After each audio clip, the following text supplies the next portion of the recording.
Objet nombre SCP-121. Berceau en béton.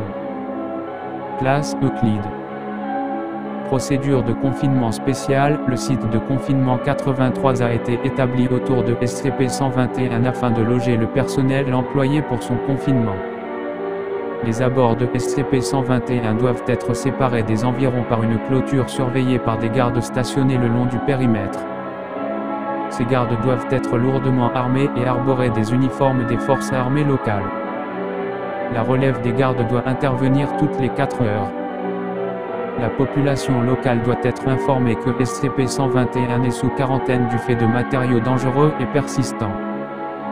Des panneaux d'avertissement doivent être placés à 75-75, 50-50 et 25-25 km le long des routes menant à SCP-121 afin de décourager d'éventuels intrus.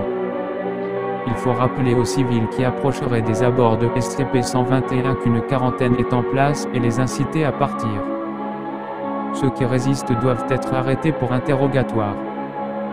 Dans le cas où des civils en approche apercevraient une instance active de SCP-121, l'administration d'amnésique de classe a été indiquée. Toute donnée météorologique ayant trait aux effets anormaux de SCP-121 doit être censurée et SCP-121 a été marqué comme zone d'exclusion aérienne, afin d'éviter des fuites concernant SCP-121-1 et -2. La force d'intervention sur site Iota 71 saboteur à domicile a été créée et assignée de manière permanente au site de confinement 83 pour répondre à la menace que constitue SCP-121-2. Ses membres sont chargés d'escorter les chercheurs souhaitant étudier des instances non hostiles de SCP-121-2 ainsi que de neutraliser toute instance qui aurait grandi jusqu'à atteindre des proportions excessives. Dans le cas d'une tentative de brèche de confinement, Iota 71 doit aider les gardes du périmètre à neutraliser l'instance de SCP-121-2. Tout bâtiment au sein de SCP-121 qui évoluerait vers un SCP-121-1 doit être enregistré puis surveillé en continu dans l'attente d'une transition en SCP-121-2. Les SCP-121-2 qui deviennent immédiatement hostiles après cette transition doivent être neutralisés. Cependant, les instances passives peuvent continuer à vivre au sein du périmètre de SCP-121 pour y être étudiées jusqu'à ce qu'elles atteignent une taille les rendant difficiles à confiner ou qu'elles deviennent hostiles. Elles devront alors être neutralisées. Description: SCP-121 est le territoire de l'ancienne ville de dans le Colorado.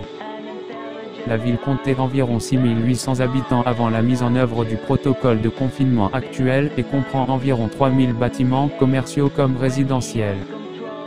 Les nuages au-dessus de SCP-121 semblent incapables de pénétrer dans une zone d'une douzaine de kilomètres de diamètre qu'ils contournent à la place. Il est supposé que ce soit dû à la portée des effets de SCP-121, mais ce n'est pas confirmé à l'heure actuelle. Les bâtiments dans SCP-121 vont se détacher de manière sporadique de leur fondation et monter dans les airs. Ils sont alors considérés comme SCP-121. Les instances de SCP-121 vont monter à une hauteur aléatoire supérieure à 45 mètres.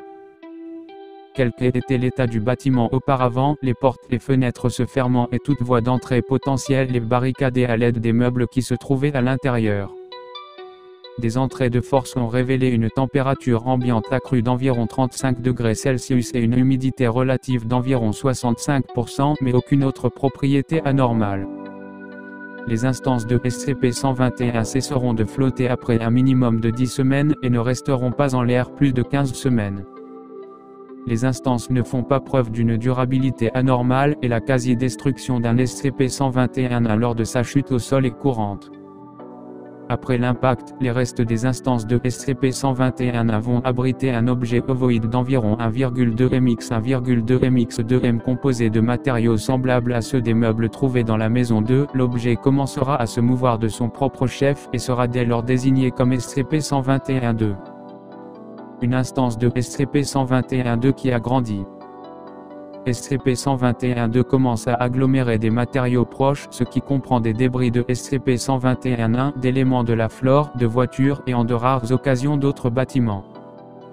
SCP-121-2 continuera à attirer des objets jusqu'à former un corps de 9 mètres de haut. À ce moment, le corps s'animera et semble acquérir un certain niveau de conscience. SCP-121-2 peut, à partir de ce moment, simuler l'ingestion d'autres matériaux pour continuer sa croissance à un rythme considérablement réduit. L'ingestion semble n'avoir pour but que la croissance, car des instances ont survécu sans matière pendant des périodes de temps prolongées. Il a été observé que certains objets s'attachent d'eux-mêmes instantanément à SCP-121-2, malgré leur taille et l'absence du simulacre d'ingestion. Les instances de SCP-121-2 prennent normalement la forme d'animaux capables de se mouvoir sur Terre, mais des formes humanoïdes ont été observées, de même que des formes ne ressemblant à aucun animal connu. Elles sont principalement dociles, et ne font normalement pas preuve d'hostilité envers le personnel à moins d'être provoquées. Cependant, certaines instances de SCP-121-2 se sont formées avec un comportement agressif et territorial inné. Ce comportement a été observé lorsque les objets accumulés comprennent des éléments tels que des armes à feu, des armes blanches, et dans un cas, une tête d'ours empaillée. L'attention de la Fondation a été portée sur SCP-121 lorsque les autorités locales ont été submergées de rapports concernant une résidence auparavant abandonnée flottant dans le ciel. La ville a été évacuée en prétextant un déversement de matériaux dangereux et la résidence a été observée. Une fois que l'instance de SCP-121-1 a évolué en SCP-121-2, SCP-121-2 a été rapidement neutralisé. Peu après la neutralisation, une autre instance de SCP-121-1 est apparue 3 et la ville a été évacuée et confinée définitivement. Incident 121A, le 11 avril 98, un son décrit comme une sirène étouffée s'est fait entendre pendant environ 5 minutes. Une instance active de SCP-121 a soudain été l'objet d'une force immense à la suite du son, entraînant la destruction prématurée du bâtiment en l'air avant le minimum de 10 semaines.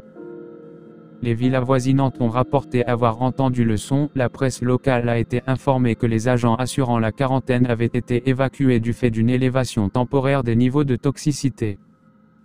La cause du son est actuellement inconnue, de plus amples recherches sont recommandées. 3 semaines après le son et la destruction du SCP-121-1, les restes ont fini par choir au sol. Parmi les débris se trouvaient les restes de l'objet ovoïde constituant SCP-121-2 ainsi que des scories d'aluminium. Incident 121B, le 5 septembre 12, une caravane Dodge de 1991 a été découverte flottant 53 mètres au-dessus du sol. La surveillance interne est actuellement impossible du fait de l'obstruction de la fenêtre par ce qui semble être des chiffons en laine. Une observation accrue du véhicule est recommandée. Footnote 1. Pas plus d'un à la fois, avec un délai d'au moins 3 semaines entre 2 manifestations.